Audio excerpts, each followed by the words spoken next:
Boa noite, igreja! Povo mais lindo da terra, amém? Glória a Deus. Queridos, curva a sua cabeça, feche os seus olhos, peça para que Deus, vamos pedir para que Deus venha falar ao nosso coração, de uma forma muito intensa, de uma forma muito precisa. Nós precisamos ouvir a voz de Deus, é a voz de Deus que nos sustenta. Precisamos ter sede, precisamos ter fome pela presença. Pai, nós te louvamos pela tua presença neste momento, neste culto, ó Deus, durante as nossas vidas, Pai. Nós te louvamos e engrandecemos o teu nome. Pedimos que o Senhor venha falar conosco de uma maneira muito intensa, de uma maneira muito singela, muito precisa. Meu Deus, nós queremos crescer em graça, sabedoria, não somente diante dos homens, mas diante de Ti, Pai. Meu Deus, em nome de Jesus, que ninguém saia da mesma forma que aqui entrou. Que durante essa semana, durante esses dias, ó Deus, de consagração, que a igreja possa desfrutar de uma experiência muito maior, intensa, com o Senhor, Pai. Por isso oramos no nome de Jesus, amém? Queridos, certamente você já recebeu vários convites na vida, convites de aniversários, casamentos, formaturas, mas nenhum convite é mais especial do que você ser um com Deus. O Senhor, numa noite de ceia, onde a presença de Deus deve ser evidenciada durante a ceia. Nós não acreditamos em transubstanciação, ou seja, que o pão vira o corpo e que o vinho vira o sangue. Mas nós acreditamos que a pessoa de Jesus Cristo está presente durante a ceia, onde o memorial é levantado e o pão é o símbolo do corpo de Cristo, e se faz presente nessa cerimônia. E o sangue, representado pelo suco da vide, representa o sangue de uma nova aliança. É um selo, um momento. É nós valorizarmos a presença. Nós tivemos ontem, das 6 da manhã até as 0 horas, nós tivemos a maratona de oração que nos leva a uma experiência com Jesus, a valorizar a presença. Eu gostaria que você inculcasse isso na sua mente. Nós precisamos valorizar a presença de um Deus vivo no nosso meio. Nós não podemos viver como se Jesus tivesse sido crucificado, e Deus estaria morto. Não, Deus não está morto, Ele reina, Ele vive. Mataram o nosso Jesus, mas não puderam matar o Cristo. Mas ao terceiro dia, o nosso Jesus, Ele ressuscitou e Ele está à destra do Pai. E Ele prometeu estar conosco todos os dias da nossa vida. E Ele disse: não vos deixarei órfãos. Ou seja, o Filho obedeceu o Pai. O Pai veio buscar através do Filho aquilo que se perdeu lá no Éden, quando o homem pecou e errou, e foi expulso da presença, do convívio de Deus. Deus agora quer resgatar o homem e trazer novamente o homem para viver na sua presença, para interagir com Ele. E Deus nos faz um convite muito especial: venha ser um comigo. Jesus está dizendo, através da palavra de Deus, em João 17, versículo 20, você pode acompanhar, abra sua Bíblia, ou ligue-a, ou veja aí na transparência, você pode acompanhar a leitura.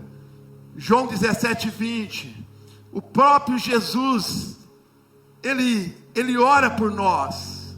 Nós nem lá estávamos, mas Jesus, Ele orou por nós, por cada um de nós. Ele diz assim: eu não rogo somente por esses, mas também por aqueles que pela sua palavra hão de crer em mim. Eu não rogo somente por esses discípulos que estão aqui, mas eu rogo por aqueles que hão de crer na minha palavra. Tem alguém que crê aqui? Ele rogou por você. Você pode aplaudir. Há 2000 anos atrás, Ele orou por você.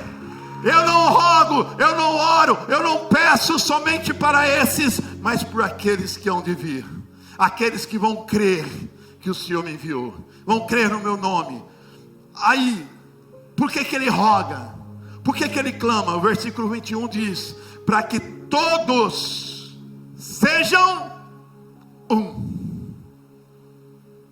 Meu Deus, que privilégio é esse, onde o Senhor, o Criador do universo, o Pai da eternidade, o Filho, o Espírito Santo, nos convida a ser um com Ele.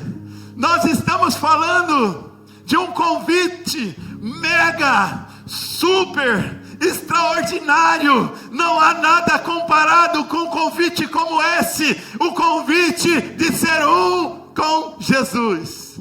É demais, né? Você pode aplaudi-lo? Que beleza! Olha para o teu irmão e diz: o Senhor nos chamou para ser um com Ele, para que todos sejam um, como tu, ó Pai, o és em mim, e eu em ti, que também eles sejam um em nós, para que o mundo creia que tu me enviaste. Olha a oração de Jesus: Pai, que eles sejam um como eu e o Senhor somos um. Meu Deus, Ele nos chamou para participar dessa organização chamada Trindade. Ele nos chamou nessa relação de 3 pessoas que são uma só, distintas, mas cada uma com a sua responsabilidade. E diz: e eu dei-lhes a glória que há em mim, que me deste, para que sejam um, como nós somos um. Eu neles e tu em mim, para que eles sejam perfeitos em unidade. Sabe por que Deus nos chamou para sermos um com Ele, interagirmos com o Pai, o Filho e o Espírito Santo, para sermos perfeitos como eles são perfeitos.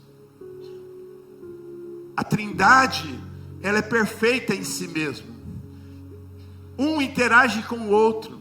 3 pessoas, o Pai, o Filho e o Espírito Santo, que interagem simultaneamente, e cada um sabe o seu papel, e ninguém atropela ninguém. E diz: para que eles sejam perfeitos em unidade, e para que o mundo conheça que tu me enviaste a mim, e que tens amado a eles como me tem amado a mim. Pai, aqueles que me deste, quero que onde eu estiver, oh meu Deus, ó que privilégio, eles vão ser um conosco, e onde nós estivermos, eles estarão também. Meu Deus, você não entendeu, igreja? Olha a profundidade, a intensidade desse chamado. Ele está dizendo: eu quero. Olha para o teu irmão, seja a voz de Deus agora, seja a boca de Deus. Olha para o teu irmão e fala assim: o Senhor te chamou para participar dessa harmonia, dessa interação, desse compartilhar do Pai, do Filho, do Espírito Santo, para que você seja um com Ele, perfeito em unidade, e onde eles estiverem, nós também estaremos. Você pode aplaudir. Meu Deus! Ele diz assim: para que vejam a minha glória que me deste, porque tu me has amado antes da criação do mundo. Pai justo, o mundo não te conheceu, mas eu te conheci, e eles conheceram que tu me enviaste a mim. Eu lhe fiz conhecer o teu nome, e lhe farei conhecer mais, para que o amor com que me tem amado esteja neles e eu neles esteja. Sabe, querido, Ele nos chama para ser um. Você já observou como o Pai e o Espírito Santo, eles se interagem um com o outro? O Pai, o Filho e o Espírito Santo, um de uma forma, outro de outra. Nós podemos chamar esse fator, como foi chamado pela teologia, pericorese. Repita comigo, pericorese. Pericorese é um termo grego, é a junção de duas palavras. A primeira palavra é peri, diga assim, peri, que significa em torno de algo, de alguém. E chorei, que significa ceder ou dar lugar. Em torno de algo, diga assim, em torno de algo, ceder ou dar lugar. Nós podemos traduzir como rotação, como uma volta ao redor. Sabe o que eu imagino quando fala de pericorese? Uma dança harmoniosa, como aquela dança de criança. O Pai, o Filho e o Espírito Santo, eles se articulam entre eles de uma forma muito organizada. Sabe, quando três crianças estão brincando de dançar, e uma fica no centro e daqui a pouco convida a outra, cede o lugar e diz, vem para cá você agora. E essas crianças começam a dançar de forma muito solta, livre, alegre. A ceia do Senhor, embora tenha um significado da morte, é um momento de alegria, porque Jesus não está morto, Ele ressuscitou, e Ele pediu para nós lembrarmos dele em memória. A ceia é em memória. A ceia não pode ser menosprezada, a ceia não pode ser uma coisa feita de qualquer forma. Nós precisamos reverenciar a ceia, porque Ele está na ceia, onde Jesus, esse ato que Ele diz, fazer isso em memória de mim, ou seja, nós precisamos interagir com isso. Então pericorese é a dança do Pai, é a dança da Trindade, onde eles interagem um com o outro, de forma harmônica. Sabe, pericorese não é encontrada no Novo Testamento, em grego ou em qualquer outra palavra, mas é um termo teológico usado em três contextos diferentes. Ou seja, no primeiro contexto, diga pericorese. No primeiro contexto, esboça as duas naturezas de Jesus, ou seja, do Cristo, que trabalha de forma perfeita em união na mesma pessoa. Ou seja, Jesus, o nome dado por homens, Jesus o homem, Cristo o divino.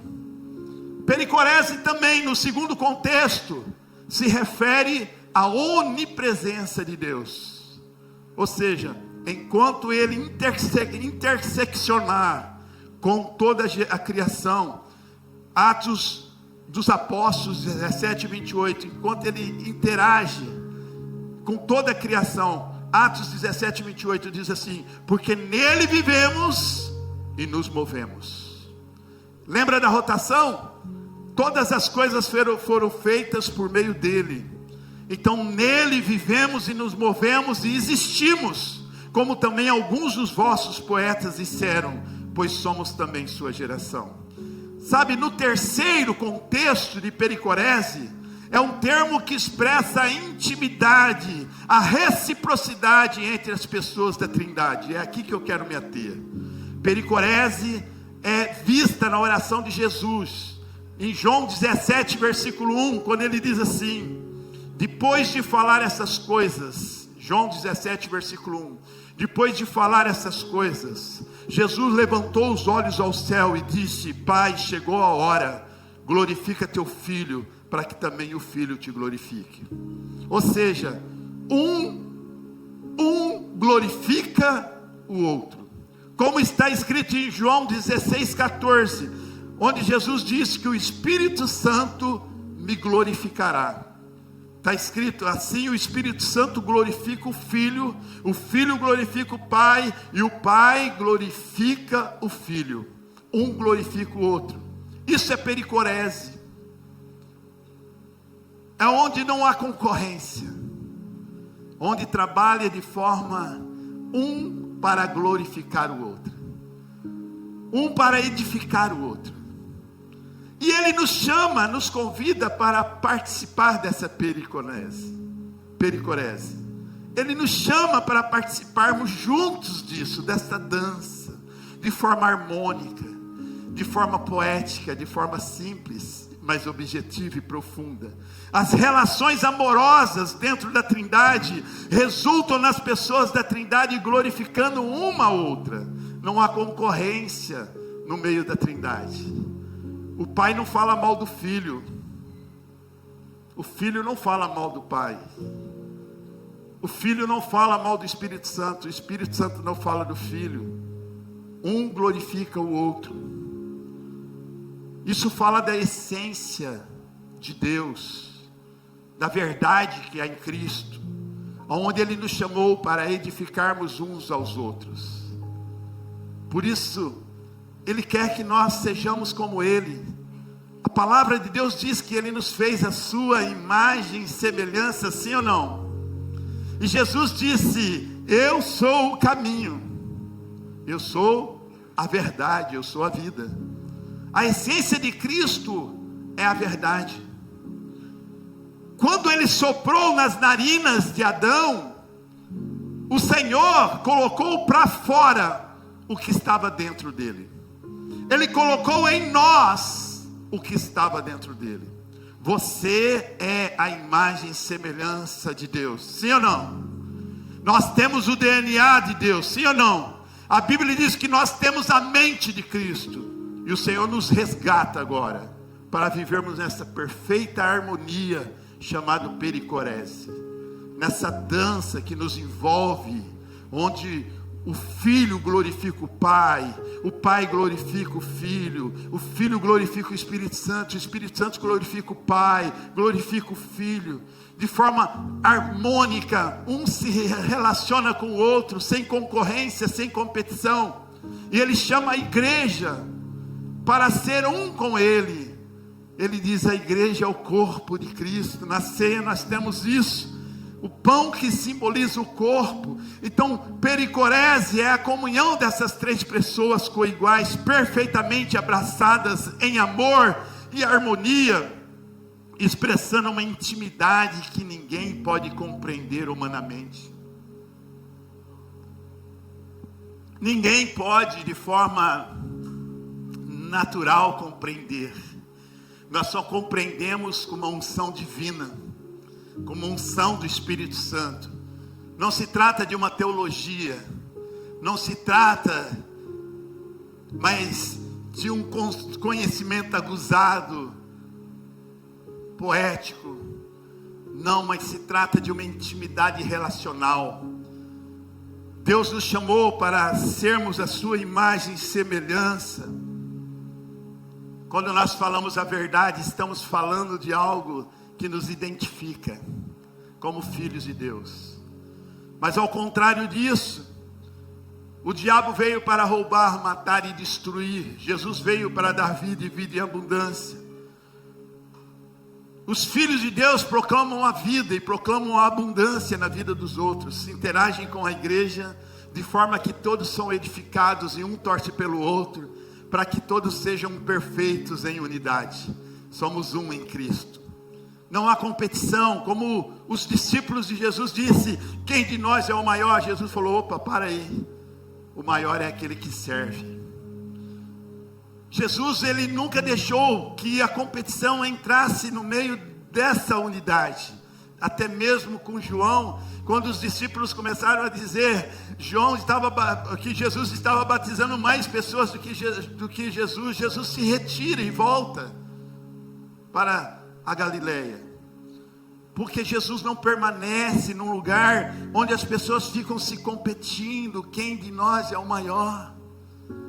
Eu quero que você saiba que você tem muito valor, você tem muita importância, Sabe, Ele te deu um novo coração para que você seja a imagem e semelhança dele.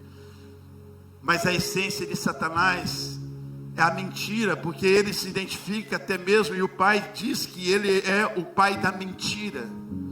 Toda vez que nós mentimos, nós estamos dando lugar ao diabo. Nós estamos dizendo, nós temos um DNA equivocado no nosso meio. O cristão, ele pode até errar, mas o erro não pode ser costumais, não pode ser um erro costumeiro, um habitual. A Bíblia diz que o cair é do homem, mas o se levantar é de Deus, porque você busca essa essência que está em Cristo. Por isso nós não podemos mais continuar pecando, porque a semente de Deus foi semeada no nosso coração, e a semente de Deus é a palavra é a verdade. Seja o nosso sim, sim, o nosso não, não. O diabo, ele é perito em querer, sabe, confundir, mascarar a sua identidade, e por isso ele vai mentir contra você. Mas você precisa saber que existe um DNA que Deus colocou no seu coração, e ainda até mesmo que você negue, como Pedro negou a Jesus, e aquela mulher disse, você não pode dizer que não é um dos tais, porque nós temos visto pelo teu agir e pelo teu falar. Ou melhor, ela fala assim, aquela mulher olha para Pedro e fala, ainda que você disse que não conhece, não o conheça, pelo teu modo de falar, o teu modo de falar te denuncia. Ou seja, mesmo que Pedro estivesse negando que não conhecia Jesus, o modo dele falar, o DNA que estava expresso na vida dele, explícito na vida dele, denunciou que ele esteve com Jesus.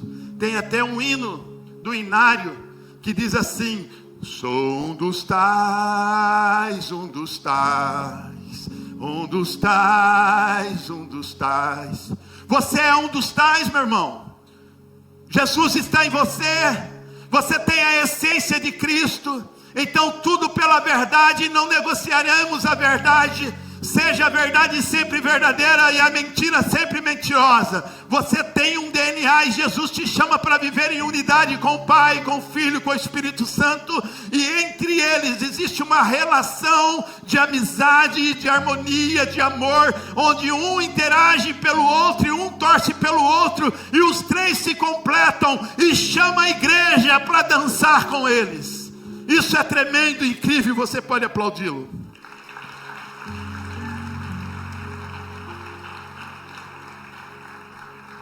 O Pai envia o Filho, e o Espírito Santo procede do Pai e foi enviado pelo Filho. Outro exemplo de pericorese, com o resultado de que o povo de Deus é abençoado. Não há nada que separe as pessoas da Trindade. Podem tentar separar, mas não conseguem, porque eles são um. Por isso que Paulo diz, nada poderá nos separar do amor de Deus, porque somos um. Se separou é porque não havia unidade. Então não há o que interrompa a misteriosa troca de pericorese. É como essa dança de criança, sabe?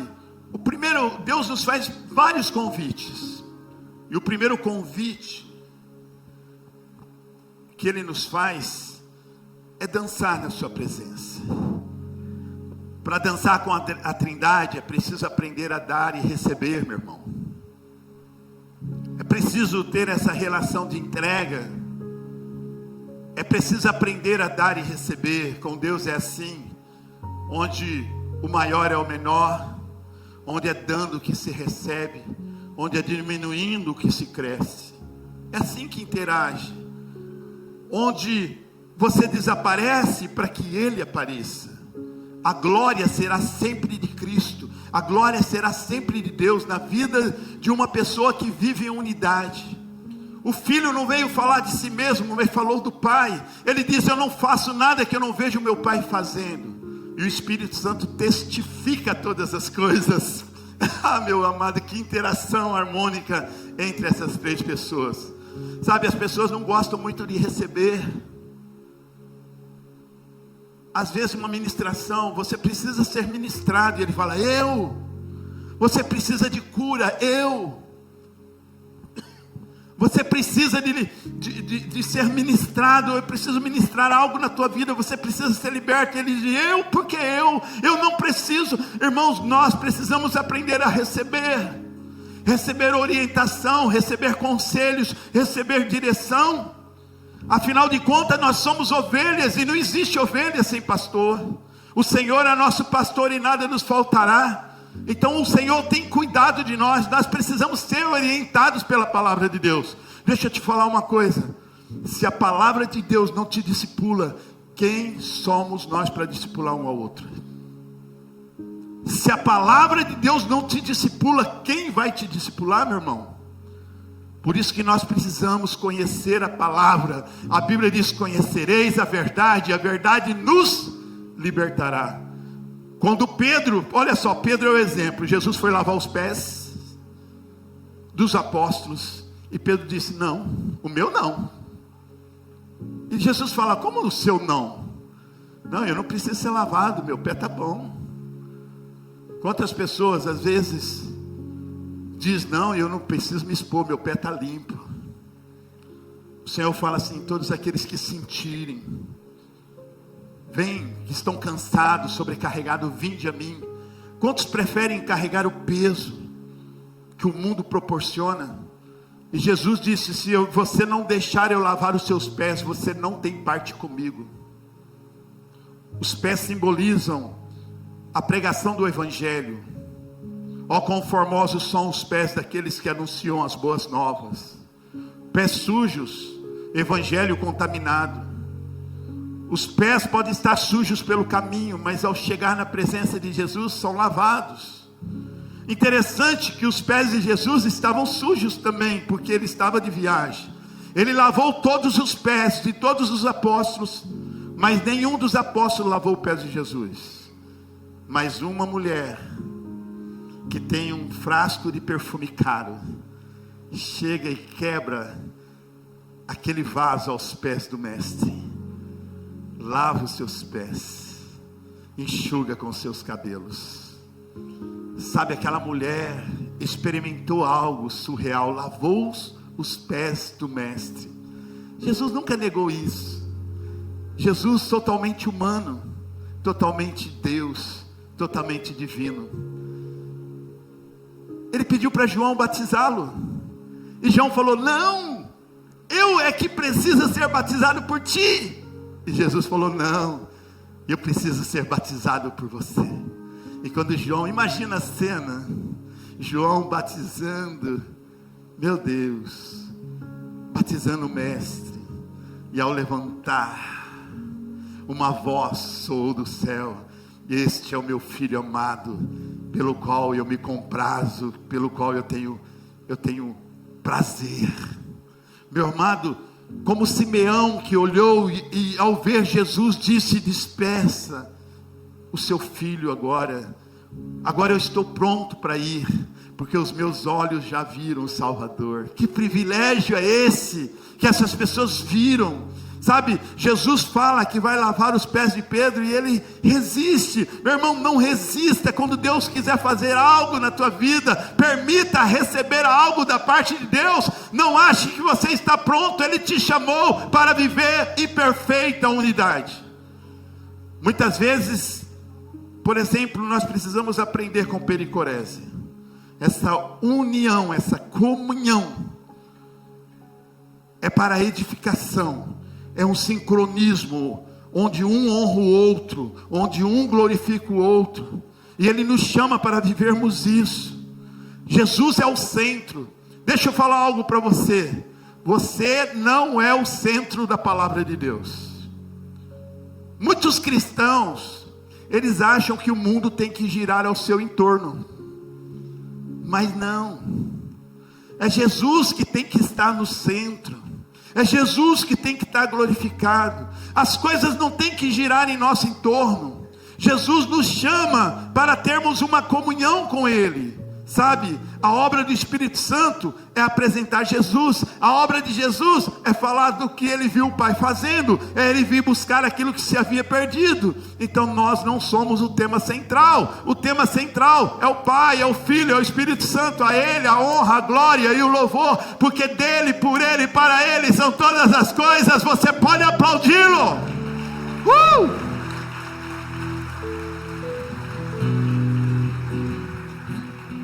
Olha só, na Trindade não tem inveja.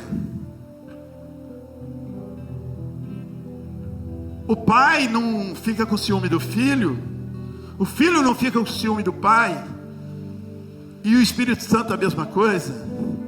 Mas um glorifica o outro, um completa o outro. Olha para o teu irmão e fala assim: o que falta em mim deve sobrar em você. Isso é unidade. Quando eu vejo, eu enxergo o erro de um irmão, sabe o que Deus está falando para mim? Você pode servi-lo. Aquilo que muitas vezes nós chamamos de comunhão, não tem nada a ver com comunhão, irmãos. O que a igreja chama de comunhão? Festas, reuniões. Essa não é a verdadeira comunhão. A comunhão é quando nos reunimos para ter uma vida comum em Cristo. Toda reunião que as pessoas se reúnem e que o assunto principal se torna o homem, isso não é comunhão. A comunhão é quando nós nos reunimos em torno da mesa, como aqui na ceia, e o tema central passa a ser ele. A comunhão não é olhar um para o outro e enxergar os defeitos, mas enxergar a glória de Deus. A Bíblia diz que o Senhor nos fez a sua imagem e semelhança, e nós existimos para expressar a glória de Deus. Olha para o teu irmão e fala assim: quando eu olho em você, eu vejo em você a paz do Senhor. Olha para o teu irmão e diz: tenha paz comigo, irmão.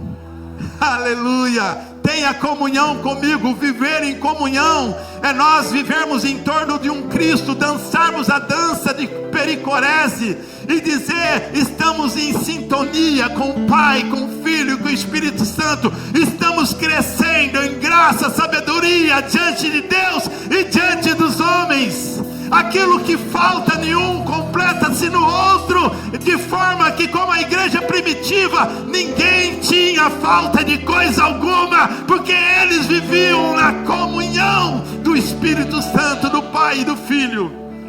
Aleluia. Eu quero dizer para você, sabe por quê? Onde entra a inveja, entra a morte. Onde entra o ciúme, entra a morte. Por que Caim matou Abel? Porque ele teve ciúme, porque a oferta de Abel foi aceita e a dele não. Tá bem. Mas sabe por que ele matou Abel? Porque ele não conseguiu matar Deus. A ira de Caim era tão grande, que se ele pudesse matar Deus, ele mataria. Às vezes, quando nós não conseguimos o que queremos, a gente luta até mesmo contra Deus, e esse é o perigo. Sabe, pericorese é onde Deus aceitou a sua oferta, e eu glorifico a Deus. Eu sei que a fila está andando, e daqui a pouco Ele recebe a minha, aonde um torce para o outro. Sabe, querido, Ele nos chama. Deus não é idólatra. O Pai fala do Filho e do Espírito Santo. O Filho fala do Pai e do Espírito Santo. O Espírito Santo fala do Pai e fala do Filho. O convite de Deus para o homem é viver em comunhão, é viver em unidade, é ser um com Ele, é interagir, é dançar na sua presença, é cear com Ele. Ele nos chamou para cear. Pericorese. A ceia tem a presença do Pai, do Filho e do Espírito Santo. Que bom que você chegou até o final desse vídeo. Tenho certeza que essa palavra muito te edificou. Agora, deixamos aqui 2 sugestões para você assistir e que com certeza vai impactar a sua vida.